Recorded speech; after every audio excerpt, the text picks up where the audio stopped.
So should we start? Yeah, I start now.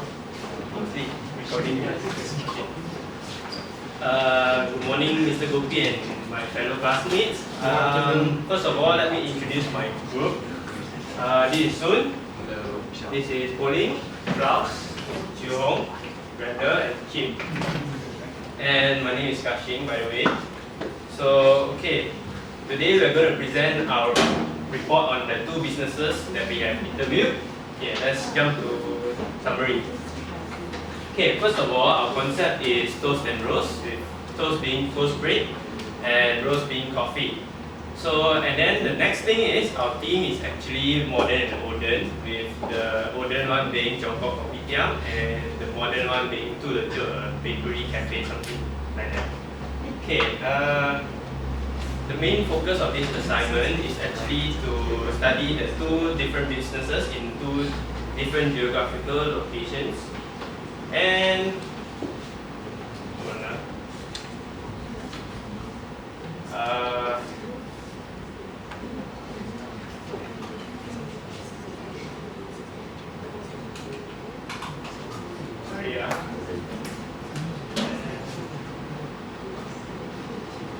okay, we went to both of the locations of the businesses and we conducted an interview to gather more information about the individual businesses to complete our report. And lastly, we actually collaborated with another group for our first interview at Tiongkok Kopitiam. That group is Becky's group. And that's about it for summary. And now I would like to pass it to Kim for talking about the history. Thank you. Hi, I'm Kim and I'll be talking about the history. So, originally, coffee shops are basically shops that serve mainly coffee, right? And coffee originally came from Africa and it was usually cultivated in Africa. And it became famous in the Middle East. Hence, the Middle East, they started opening coffee shops. Coffee shops started opening in the year 1511, and it is a place where people would sit and order exotic drinks, is what they call it, and it's our coffee. In the picture, you can see Middle Eastern people are in the coffee shops, sitting and chilling with coffee and glass. And above is a photo of how coffees are in the Middle East. It's not the typical teapot and coffee mug. It's more of a unique pot, a really tall pot with really small cups. And coffee there is like more bitter and a little more different than the usual coffee that we have. Next is, and then coffee came to the UK. It was because the Middle Eastern people who came to the UK and bring their products to the UK, and coffee was brought there. And previously, British people would love to be in pubs and taverns than coffee shops. But then, as they tasted coffee, they loved the caffeine taste and they got addicted, hence making it popular amongst the British people. Soon it became coffee shops became a new place for socializing. Here is a photo of coffee shops previously in the early centuries, and this is the exterior of a coffee shop in the late 80s, I think, or 50s, sorry. Late 50s. Next is coffee then soon came to Asia, which usually Asians are famous for tea, but coffee came and was cultivated started in India, and then it moved to Malaysia, brought by British people during the British colonization in Malaysia, and it arrived in the year 1933. Coffee shops in Malaysia are referred to as kopitiam, as you guys all know. And coffee shops are still called kopitiam still now. Kopitiams are coffee shops that are seen serving coffee and toast, which back then until now. And this is an image of how kopitiams are in Malaysia. It's that they usually have the tables are usually marble, made of marble, and the seats are usually wooden and really traditional and all. And this exterior of a coffee shop in Malaysia. It's called Kedai Kopi Place.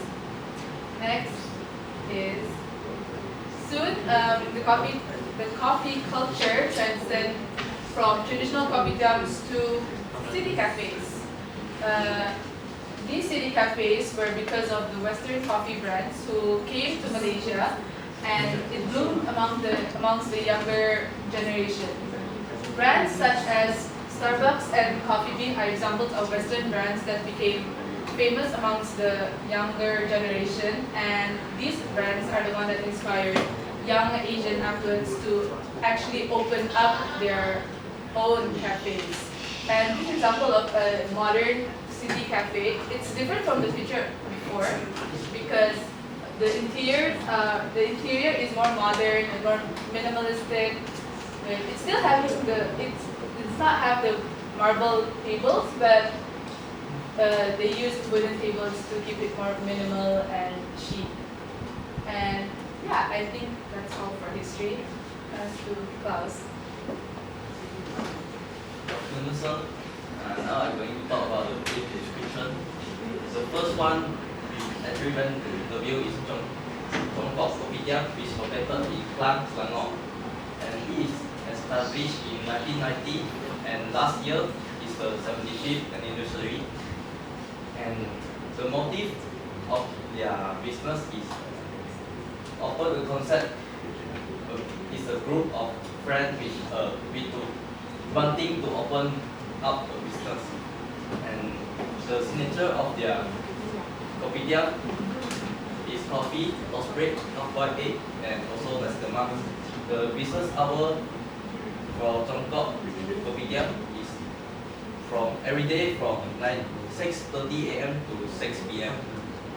And all the products are so cheap and affordable to all the customers. And the interior is old and traditional. Next. This the other one we went, which is Lotus Joe. It's located in Bangsa, Kuala Lumpur. It's first opened in Malaysia 3 years ago in the year 2013. Lotus Joe sounds like a French word, but it's not a French brand. It's originated from Korea and established in the year 1997. And the signature of their shop is coffee, bread, pastry, and various other food. And the business hour for the Lotus Joe is open on Monday to Tuesday, 7 a.m. to 11 p.m. and Friday to Sunday, 7 a.m. to 1 a.m. Actually, they have 4 branches around Malaysia and also over 400 around the world. And the interior is modern and new. That's all. Now I'll pass it to Solid. I'm calling and I'm talking about the similarities between Chongkok and Tulaju. So basically their pricing are reasonable and affordable. Also their advertising done through by Facebook. And the targeted market are locals and few of tourists. Yeah. So the next will be the differences between Chongkok and Tulaju. So actually their history and founder are different. So Chongkok Kopitiam was founded by Ku Chongkok and Chai Tu, and it's established since 1940. 1940 located in front of the Klang KPM train station. So, and the Tulaju was founded by CJ Group, and it was established in 1997. It has more than 400 branches in the world, and there was 4 branches in Malaysia. So, based on our interview, Tulaju has competitors to compete with in their area, and their main product sold are mostly different. The Chongkok Kopitiam is selling the local food, and Tulaju is selling the Western food. And their location are different. Chongko Kopitiam is located in Klang, and Tulaju is located in Bangsa Village. So the next is the workers in Chongko Kopitiam has more than the Tulaju, but Tulaju has more customers than Chongko Kopitiam. And Tulaju has more than 200 customers every day, and the customers comes from different age and race. So their business opening time are different and from each other. Their revenue, their annual revenue has a bit different. Chongko Kopitiam is approximately 750,000, and Tulaju approximately 2.4 million. Lastly, both have different future plans for their business. Chongko Kopitiam is planning to open a branch, but there are lack of workers, and Tulaju is planning a new branch in this year. So I will just pass to. Hi, good afternoon, sir. I'm Yap Chu Hong. I'm going to be talking about the comparative analysis, the number of competitors. First and foremost, Chongko Kopitiam, the interviewee, she mentioned that she doesn't, they don't really have the intention to compete with others. And second point is that in that area they do not have any competitors due to the different products they are selling. So yeah, for Chongko Kopitiam has 0 competitors, and for Tulaju, there are 3 main competitors, namely Sri Nirvana Maju Restaurant. I'll talk about this first. And the main products they're selling banana leaf rice, and you can normally see a long queue outside the restaurant as it will be very packed. And it is also rated as the most popular banana leaf rice in that area of Bangsa. Even though they are selling different products, but due to the popularity, it somehow acts as a competitive nature in that market. And the second one would be Raj banana leaf rice. The products they are selling are also banana leaf rice. And even if they are not as popular as a Sri Nirvana Maju restaurant, but they are also very packed and famous, and they are receiving quite a number of customers. So they do act as a competition towards TLJ. And the third one would be Ojo Coffee House. Based on its name, Ojo Coffee House specializes in making rich coffee as well as breads and pastries. Due to this reason, they are part of the top competitors for TLJ, mainly because of the products so are similar and hence form a competitive threat towards them. And now, the second comparative analysis is the competition strategies they use. How do the businesses compete with their competitors? As for Chongko Kopitiam, price and quality are maintained to keep the customers satisfied, merely to maintain the regular business. Second one would be product variants are kept minimal and consistent as they emphasize more on the quality of the food. Management skill is also refined and is needed to maintain the welfare of the long-operated business. As for TLJ, the shop is well furnished to provide an aesthetic look that is important for the geographical location, which is very prestigious. Banners are also put up for advertising purposes. As you can see, if you're driving along the area, you can see banners put up by the roadside. And yeah, the quality of the food is ensured. The last one, also, positive attitude is put into practice and shown towards the customers to keep them content and establish a stable connection with the customers. This can also help to further advertise towards for good recommendations to others. And next, obstacle faced by the new firms. As for Chongkok Kopitiam is located in an outskirts area, so it will be hard to be discovered and recognized by outsiders from that area, which is the flag.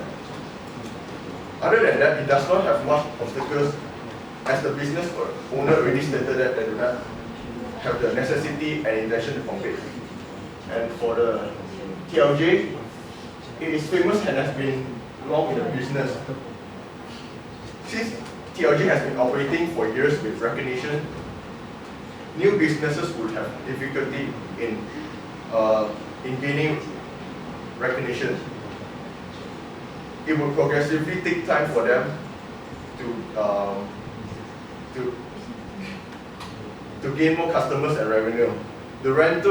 Another point is that the rental expense in Bangsa is relatively high, and that will cause them a setback as the revenue is initially low, and it will cause them problems in terms of gaining profit. Parking also causes a crucial problem as it is always packed in Bangsa area, and the parking area is always full throughout the operating hours throughout the day. And the last one is the nature of the market. For Chongkok Kopitiam is very monopolistic due to the food tax sold. Even though there are not many variants, they are selling only a few types of food, but due to the few hot selling items, they already dominated the market in that particular area. And the proximity of the locals to the shop plays an important role to regulate their routine, as in the hang-up spot, so it will regulate the business there, especially the senior citizens around the area. As for foreign customers, it is very dependent on the customers' craving and taste to make an effort to travel to such a rural area for the food. For TLJ, it is perfectly competitive as the location suggests that there are many shops selling food and beverages around, and the prices there does not really affect the business in that area because of the well-funded residents around there. And the demand of the customers are looked into. For example, the environment of the place, the aesthetic value of the products, health-conscious products, and also the trend and popularity. And now I'll pass it to Randall. Good afternoon, Mr. Gopi, and to all my classmates. So I'll be talking about the comparative analysis summary. So for number of competitors for each respective company or shops like that. For Chongpao Kopitiam, 0, because there aren't many shops around that place. So competitors for them would be none actually. For Leisure, they have more than 3 competitors, but these are the 3 main. We scoped them out, these 3 competitors, what was said by Chu Hong previously. So yes. Barrier to entry for Chongpao Kopitiam is weak because this business, they don't care about, they are not affected with other shops opening next to them. So barrier to entry is quite weak for them. Whereas Leisure, the barrier entry is quite high because Leisure is quite a famous, a famous bakery / coffee house. Another thing is that the startup capital is high because Bangsa village, the rental is quite high over there, and also parking is quite hard to find.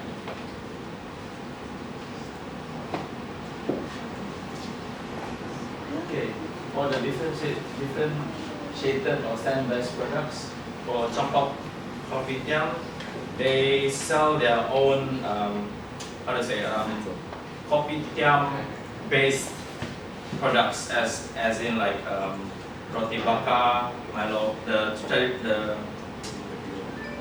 traditional Malaysian drinks, like what you can find in the shops, like Milo things and all that. For Theologia, the first is their customer service is very pleasing, and they serve a lot of products, baked goods, coffee, and also lunch platters. Next would be the pricing power. For Champang Kopitiam, they fix the price based on the materials they use for their foods and products. For Theologia, their pricing is not fixed because they have to take account of their rental,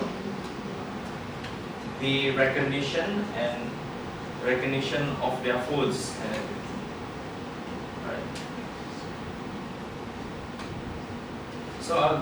So next I'll be doing recommendations on how to improve both companies. First for Champang Kopitiam, they should fully utilize the digital cashiering system. Sorry. Like currently the shop is using an outdated cashier system, so all their bills, all their work manually is very cluttered. As you can see in the picture there, it's very cluttered, so that errors and mishaps are prone to happen. Another thing is for Champang Kopitiam, they should redecorate and repaint the interiors and exterior. Champang Kopitiam is a very old shop, and the aesthetics of the interiors and also the exteriors are fading away. With this, repainting the interior and exteriors will give them a fresh look, but at the same time retaining that vintage old kopitiam look. Next would be for Theologia. The shop currently now is doing well, and the flow of customers are constant,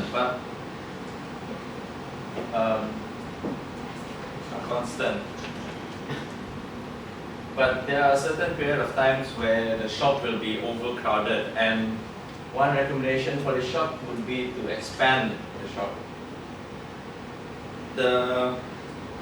This shop is currently in Bangsa village, where there are a lot of people there, seeking for lunch during peak hours. So expanding the shop will really be a big profit for Theologia.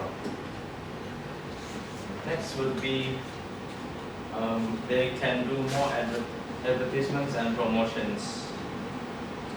They can advertise on social media platforms such as Facebook or other platforms, as in magazines or newspapers. This will definitely increase their recognition and will bring more customers and ultimately increase their profits. So thank you. I will pass to Sue. Okay. I'm Sun, and I'll cover up the conclusion for our research and assignment. So, Theologia has a more successful commercial, because this statement is actually supported by some points based on the research. Okay, Theologia is more to a western side of kopitiam, like coffee shop, sorry. It's more to a western side of a coffee shop, and it's more attractive, basically. As for kopitiam, Champang Kopitiam, it's a traditional type of coffee shop. And based on location, Changkang Kopitiam is located at Klang, which is further away from the city compared to Tulaju, which is located in Bangsa village, which is a strategic area, I would say, because it's closer to the main city, and during peak hour, people will usually go there and have their lunch or maybe breakfast.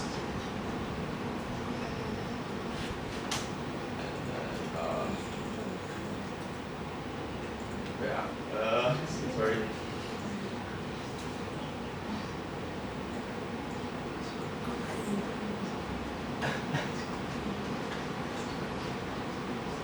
And of course, Tulaju is it's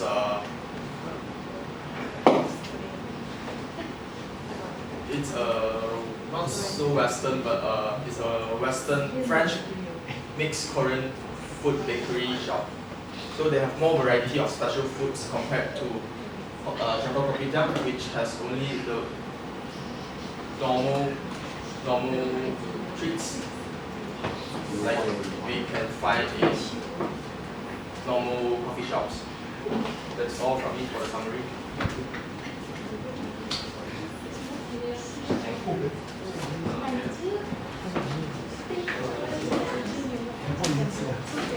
That's all for our presentation. Thank you.